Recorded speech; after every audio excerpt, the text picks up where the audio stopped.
story of King Ericsson. In a land where freedom is forged by blood.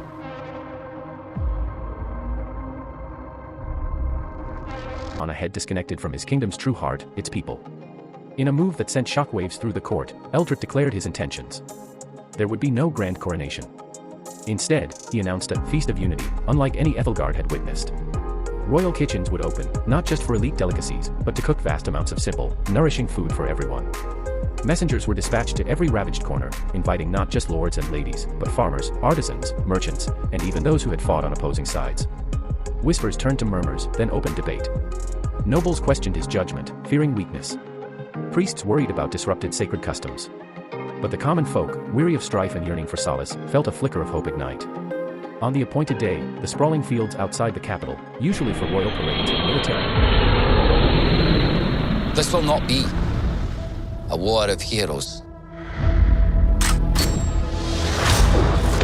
Sometimes, a shared tear. He encouraged them to speak to each other, to share experiences not as opposing factions, but as fellow inhabitants of a shared land. Slowly, tentatively, conversations began. A northern farmer shared his sorrow over lost harvest with a southern weaver whose workshop burned. A former royal soldier spoke of disillusionment with a rebel miner, both realizing the shared pain of senseless violence. As the day wore on, the atmosphere shifted. Initial awkwardness gave way to camaraderie. Children, oblivious to old animosities, played together, their laughter echoing through the fields.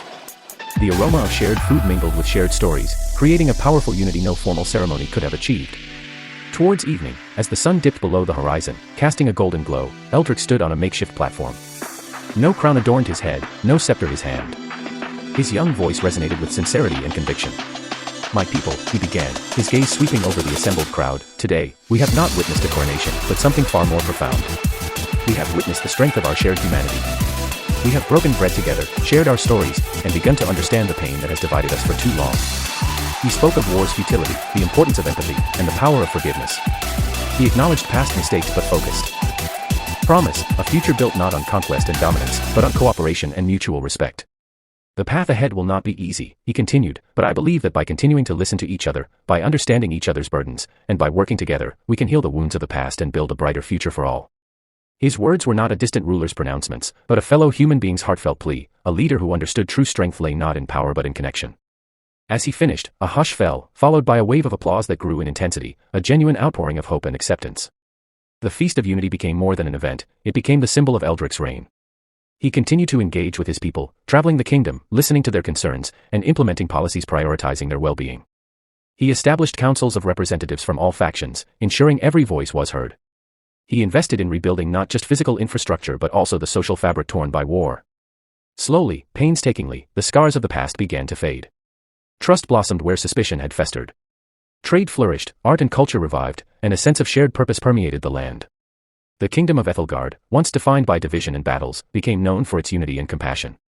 Historians would later refer to this era as the Golden Age of Ethgard, a testament to the wisdom and empathy of a young king who understood true leadership lay not in coronation pomp, but in the simple act of connecting with his people, heart to heart. This will not be a war of heroes. Which is all to say, this is going to be fun. The world burns. You have no idea of what men are capable of. We must do something. I know you want to fight. But there are other ways of doing your duty. You're going to need a suit. Come on. We are the first independent intelligence agency. Preserving peace and protecting life. Welcome to the club. Generals gathered in their masses, just like witches at black masses. While governments wait for orders, our people take action. Evil minds that plot destruction. Now it's time to show the world Sorcerer of death's construction. how mighty you are. Oh, Lord, yeah.